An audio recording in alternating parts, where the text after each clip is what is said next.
Hi, guys, my name is Ariba. Welcome back to my YouTube channel Ariba News HD. I hope you are doing well. Before watch this video, please subscribe to my YouTube channel and press bell icon for latest video. So, let's start the video. Oppenheimer takes top Baftas, but Poor Things and Zone of Interest also triumph. Christopher Nolan, one of the most celebrated and successful British filmmakers of the century, has finally won his first BAFTA award, as his biopic of the man behind the atomic bomb took Best Picture and Best Director.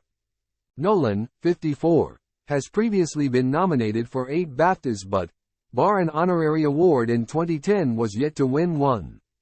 On Sunday night, Oppenheimer, his IMAX epic starring Cillian Murphy as nuclear physicist J. Robert Oppenheimer, dominated the British film industry's most prestigious prizes, taking 7 BAFTAs, including leading actor for Cillian Murphy and supporting actor for Robert Downey Jr.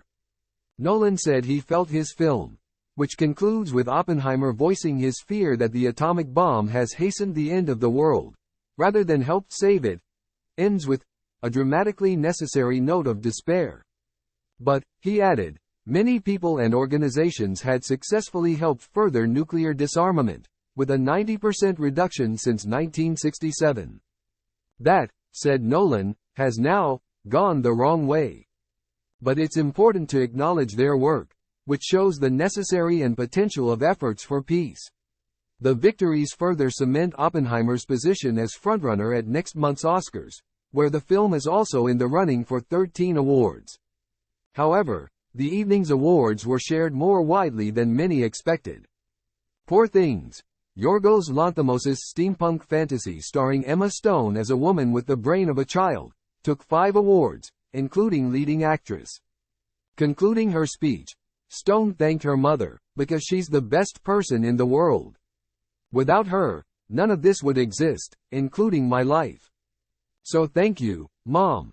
Jonathan Glazer's The Zone of Interest took 3 awards, for Best Sound, Outstanding British Film, and Best Film Not in the English Language. A radical drama about the domestic utopia created by Hedwig and Rudolf Höss in their home just outside the wall of Auschwitz, where he was camp commander. The film was made by Film 4 and a British production team, with a German cast and shot entirely in Poland. On stage, the film's producer James Wilson highlighted the film's message about the perils of selective empathy. A friend had recently written to him, he said, explaining that they couldn't stop thinking about the walls we construct in our lives which we choose not to look behind. Wilson continued, those walls aren't new from before or during or since the Holocaust, and it seems stark right now that we should care about innocent people being killed in Gaza or Yemen in the same way think about innocent people killed in Mariupol or in Israel. Thank you for recognizing a film that asks you to think in those spaces. The words were warmly greeted in the room. Earlier, a Stop the War Coalition poster bearing the message, Gaza, Stop the Massacre, was born on the red carpet by Ken Loach and his fellow The Old Oak filmmakers. Meanwhile, 20 Days in Mariupol, a harrowing look at the first 3 weeks of Russia's invasion of Ukraine through the eyes of the local reporters for the Associated Press, won Best Documentary. Its weary-sounding director, Mstyslav Chernov, highlighted the recent fall of Avdiivka into Russian hands, saying, Mariupol is a symbol of everything that happens, of struggle, of faith. Thank for empowering our voice, and let's keep fighting. Barbie, Oppenheimer's running mate, and rival, in last summer's extraordinary box office phenomenon, left the awards empty-handed, as did Martin Scorsese's Killers of the Flower Moon, Celine Song's Past Lives and Bradley Cooper's Maestro. There was some disappointment for The Holdovers, Alexander Payne's 1970s set comedy, which missed out on leading actor for Paul Giamatti, but did take the casting award for Susan Shopmaker and supporting actress for Davine Joy Randolph, who made a rousing and emotional acceptance speech.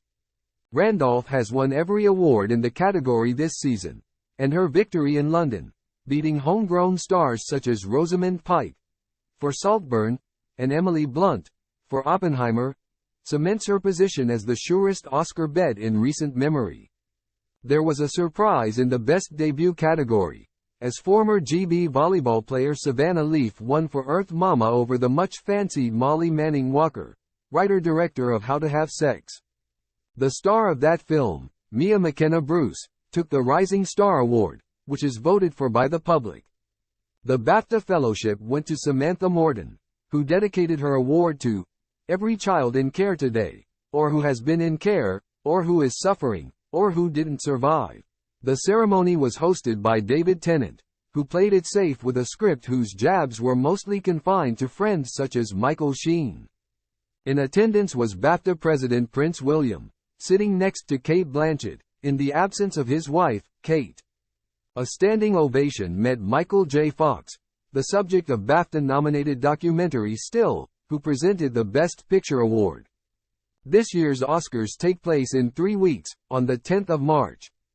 Although there is considerable overlap between the almost 8,000 BAFTA voters and the 10,000 Oscar voters, last year's winners diverged dramatically from the Academy Awards, when German-language war film All Quiet on the Western Front swept the former, while madcap comedy Everything Everywhere All at Once dominated the latter. Cate Blanchett and Austin Butler won leading actor awards at the BAFTAs, for Tar and Elvis, while the whales Brendan Fraser and Everything Everywhere All at Once's Yo took the equivalent Oscars.